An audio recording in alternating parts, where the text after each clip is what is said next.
Hey, have you ever felt a little sick and didn't know how to explain it? You were probably under the weather. Let's dive into this idiom and see what it really means. Under the weather means feeling sick or not well.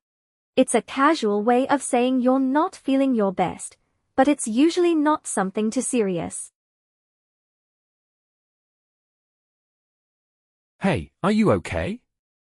Why didn't you come to work? I'm feeling a bit under the weather, so I stayed home to rest.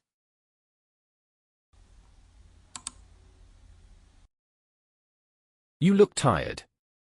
Are you okay? Yeah, I'm just a bit under the weather. I think I'll take it easy today. Did you know?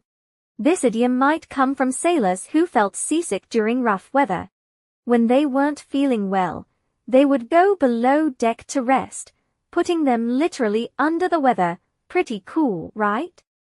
If you enjoyed this video, be sure to like, comment, and subscribe for more idioms. And tell me in the comments, have you ever felt under the weather? See you next time.